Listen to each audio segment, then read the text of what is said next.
안녕하세요. 최은지원입니다. 저는 지금까지 농지연금이 왜 필요한지, 우리가 왜 관심을 가져야 되는지에 대해서 설명을 해드리고 있습니다. 최근 나온 통계청에서 발표한 연금 통계라는 데이터를 활용을 하는 영상을 준비하고 있는데, 오늘은 조금은 심각할 수도 있는 이야기를 좀 해보고자 합니다. 우리나라의 가계빚은 여러분들도 알고 있는 것처럼 세계 최악입니다. 많은 국민들이 빚을 안고 살아가고 있는 부분은 누구나 알 수 있을 거라고 생각을 하고요. 그런데 우리 정부가 가지고 있는 빚은 사실상 거의 세계에서 가장 안정적인 상태입니다. 그래서 결론적으로는 우리 정부만 믿고 있다가는 굉장히 큰일 난다 이런 이야기를 하고 싶습니다. 실제로도 국민연금의 고갈 이슈는 앞으로 점점 심각해질 거고요. 실제로 우리 어르신들께서 연금을 받는 그 액수 자체가 개인 기준으로 월 한 60만 원 정도밖에 되지 않습니다. 그러나 개인 기준으로 최저 생계비가 한 130에서 한 170만 원 정도 되기 때문에 그 최저 생계비에 반도 되지 않는 금액을 연금으로 받고 있다. 그러나 정부의 빚은 빚 상태는 세계 최고다. 이런 부분을 생각을 한다면 각자가 우리 스스로가 연금에 대해서는 준비를 해 나가야 된다. 이렇게 생각이 듭니다. 이 데이터는 국가별 상대적인 노인 빈곤율에 대한 데이터입니다.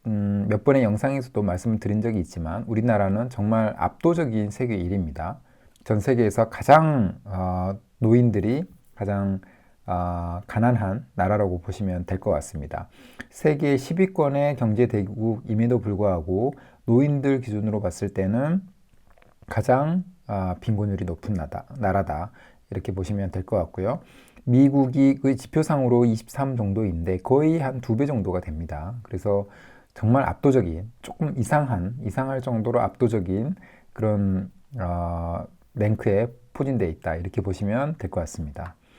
그러나 더 문제는 글로벌 연금 지수인데 이 데이터에 대해서 세부적으로 어떻게 수치화되어 있고 어떻게 등급이 나누어져 있는지에 대해서는 이 영상에서는 생략을 하겠지만 우리나라가 포진해 있는 위치만 보시면 될 것 같습니다. 31위인데 우리나라와 같이 포진해 있는 나라들이 콜롬비아, 뭐 스페인도 있지만 사우디, 페루, 뭐 브라질, 인도네시아, 이탈리아, 오스트리아 이런 나라들과 같이 포진해 있습니다. A등급인 네덜란드, 덴마크, B등급인 이스라엘, 호주, 핀란드, 스웨덴. 그러니까 노후 대책이 잘 된 나라들, 그러니까 선진국으로 갈수록 상위 등급을 많이 받고요. 그러나 우리나라는 인도네시아, 페루 이런 나라들과도 같은 수준의 연금 지수를 가지고 있다. 이렇게 보시면 될 것 같습니다. 그리고 이거는 국내 총생산 그 GDP 대비해서 가계부채의 비율 상위 10개국하고 일반 정부의 부채 현황을 나타낸 표입니다. 우리 모두가 알고 있는 것처럼 우리나라는 가계부채가 굉장히 심각한 상태이고요. 우리나라가 104%, 그러니까 국내 총생산 대비해서 가계부채가 100%를 넘는 나라는 우리나라밖에 없습니다.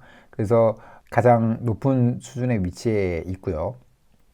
그러나 일반 우리나라의 정부는 가계부채는 굉장히 낮은 수준입니다. 스위스 다음으로 건전한 상황입니다. 그래서 OECD 평균이 130에 반에도 못 미치는 굉장히 낮은 수준입니다. 그래서 정부는 굉장히 부채가 없고 건전한 재정을 펼치고 있는데 우리 일반 가게들은 빚더미에 시달리고 있다. 이렇게 보셔도 문제가 없습니다. 사실 이런 데이터에 대해서 저도 굉장히 많은 생각을 했고 굉장히 분노하는 그런 생각을 많이 했지만 그렇기 때문에 우리 스스로 나의 노후 그리고 우리 가족 그 다음에 나의 부모님들 그리고 내 이웃의 노후에 대해서는 내 스스로 챙길 수 있어야 됩니다. 그래서 저는 그 챙길 수 있는 방법으로서 농지연금을 계속해서 설명을 드리고 있고요. 왜냐하면 다른 연금과는 비교할 수 없는 굉장히 높은 수익금을 현재도 계속 보여주고 있습니다. 그러나 그 농지연금에 가입한 사람의 수가 적기 때문에 많은 국민들께서 이 혜택을 받지 못한 거라고 볼 수 있을 것 같습니다. 농지연금은 개인 기준으로는 월 300, 그리고 부부 기준으로는 월 600만 원까지 수령할 수 있습니다. 그리고 이런 방식을 통해서 연금에 대한 준비, 그러니까 노후 준비뿐만 아니라 경제적인 자유까지도 얻을 수 있는 굉장히 중요하고 좋은 혜택이라고 생각이 들고요. 가장 좋은 거는 농지는 가장 싸고 물가 상승률만큼만 오르기 때문에 과열이 되어 있거나 투기적인 요소가 많지 않습니다. 거의 없다고 보시면 될 것 같고요.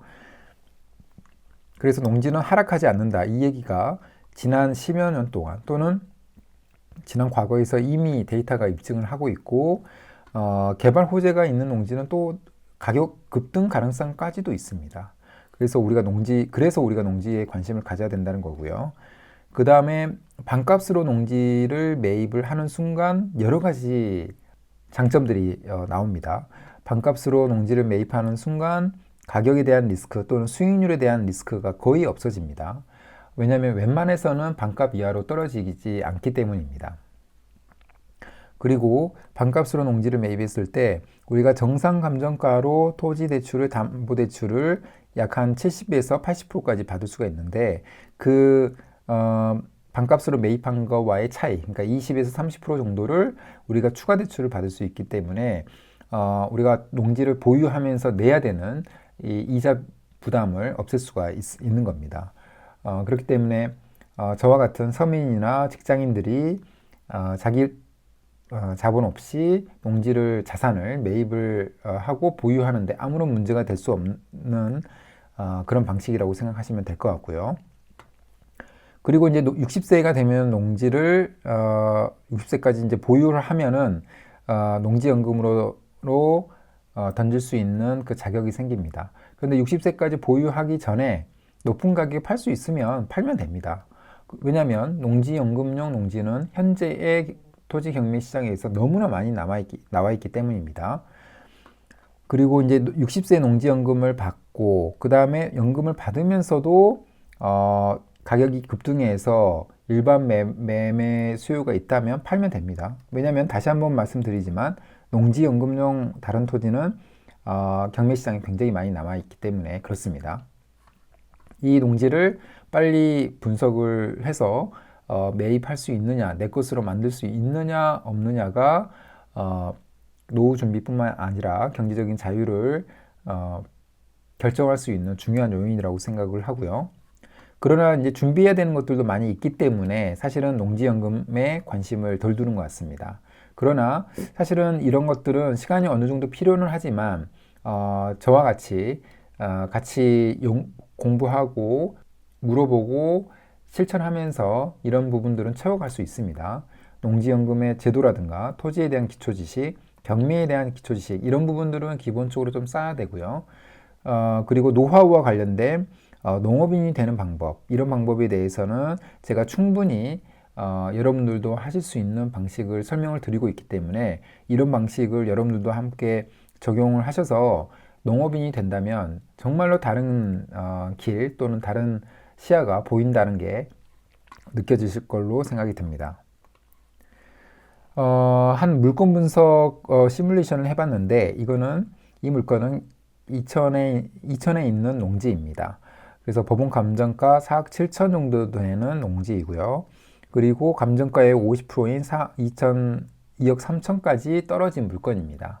만약에 이 물건이 이미 입찰이 되었지만 이 물건을 반값으로 받는다고 했을 때의 가격에 대한 부분, 그 다음에 보유 시에 어떤 부담에 대한 부분을 시뮬레이션을 해봤는데 일단은 낙찰가의 80%까지는 추가 대출이 가능합니다. 그래서 4,700 정도의 자기 자본이 완전 초기에는 필요한 거고요.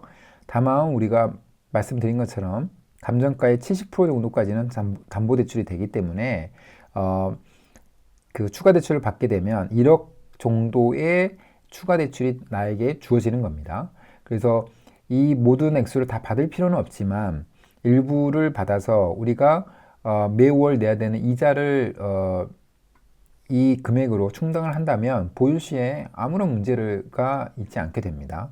그래서 이론상으로는 25년 동안은 보유할 수 있지만 이 연수 또한 매년 시간이 가면서 이 감정가가 올라가는 이 부분은 포함되지 않았습니다. 그래서 실제로는 거의 무한대에 가깝게 이런 농지를 보유할 수 있다라는 말씀을 좀 드릴 수 있을 것 같고요. 즉 자기 자본이 필요 없는 투자입니다. 많은 분들이 토지 투자는 돈이 많아야 되고 부자들만 할 수 있는 투자 기법이라고 생각하지만 반값으로 매입을 하는 순간 자기 자본이 필요가 없게 됩니다. 근데 반값으로 매입을 하기 위해서는 경매를 이용을 해야 되고 특수 물건에 대해서도 반값 이하로 나온 물건들도 많지만 초보자들께서 처음부터 특수 물건을 접하는 것보다는 농업인 자격을 취득을 해서 농업인만이 취득할 수 있는 물건을 매입을 하는 게 좋은 방법이라고 저는 생각을 하고요. 그래서 이 감정가의 가격은 복리 효과로 상승을 하기 때문에 20년 후에는 7.1배가 됩니다. 33억이 되는 거고요. 이거는 매년 4% 정도의 가격 상승이 있다라고 가정한 겁니다. 이 4%는 기존의 과거에 나왔던 데이터들 수준의 그런 상승폭입니다. 그래서 비현실적인 그 수치가 아니라는 점을 말씀드리고요. 그러나 연 이자는 대출액이 4% 정도를 잡아도 이거는 단리로 올라가기 때문에 항상 가격의 상승폭에 비해서는 항상 적습니다. 그래서 항상 복리 개념인 가격은 단리 개념인 이자보다 높다라는 거고요. 결국에는 이런 이유 때문에 이런 농지를 보유하는데 아무런 문제가 없다. 이런 물건을 소유하느냐 안 하느냐가 나의 노후 준비를 할 수 있느냐 없느냐, 경제적인 자유를 얻을 수 있느냐 없느냐 이렇게 결론이 지어진다고 생각할 수 있을 것 같습니다. 그럼 오늘 영상은 이것으로 마무리하겠습니다. 감사합니다.